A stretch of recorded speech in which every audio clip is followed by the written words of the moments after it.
Takole so otroci blejske in obeh podružničnih osnovnih šol prišli h Karlovemu čebelnjaku na selo pri Bledu.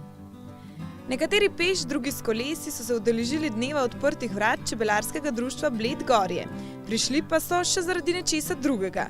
Otvoritve razstave panjskih končnic, ki so jih ustvarili sami. Jaz sem narisala 2 čebele, rožo pa panj. Jaz sem pa narisal tak kukar panj, kukar mu med ven teče. Jaz sem pa narisal panj, pa en velik zvonček, pa hribe. Letos je za čebelarje prav posebno leto. 20. maja bodo namreč obeležili prvi svetovni dan čebel. Ob tej priložnosti je Čebelarska zveza Slovenije razpisala natečaj Polepšajmo čebelam domovanje in spoznajmo čebelarje. Naša osnovna šola že vrsto let sodeluje s čebelarji. In sicer čebelarja imata na podružnični šoli Ribno krožek, katerega otroci zelo radi obiskujejo. In tako smo nekako navezali stike. Ob tradicionalnem slovenskem zajtrku nam čebelarji prinesejo med. Lani smo posadili tudi lipo, ki so nam jo prinesli, tako da imamo res dobre stike. In obrnili so se na nas s tem razpisom, natečajem, poslikava panjskih končnic. Mi smo se tega zelo razveselili. Petošolci so bili kos izzivu, uporabili so svojo domišljijo in nastale so čudovite panjske končnice. Imamo 69 narisanih panjskih končnic, zelo lepo narisane, in ker so tako lepo narisali, smo se odločili, da bomo to za 2 meseca razstavili na Kozolcu, ki je tudi tradicionalno slovenski, tako kot so pač panjske končnice tudi tradicionalno slovenske. Po 2 mesecih bomo pa na čebelarskem pikniku te panjske končnice razdelili našim čebelarjem in bojo tako, kot je namenjeno, romale na njihove panje in bojo krasile njihovo domovanje. In te panjske končnice so prav posebnost Slovenije, samo pri nam so panji tako zelo lepo pisani.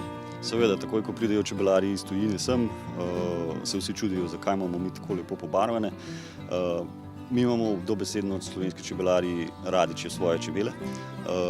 2 milijona nas je, pa vsaki 200 Slovenec je čebelar. In že v 18. stoletju se je začelo z barvanjem panjev in pa s poslikavo panjskih končnic in nikjer na svetu panji nimajo panjskih končnic razen v Sloveniji. Zaradi tega je to tradicija, ki jo moramo ohranjati, in prav je, da v bistvu tudi otroci to del spoznajo. Tudi predsednik čebelarskega društva v mlajših generacijah vidi prihodnost slovenskega čebelarstva. Na mlajših računam, da bojo oni prenesli te čebelje naprej in njihovo tradicijo, ki imamo tukaj v Sloveniji, zelo veliko.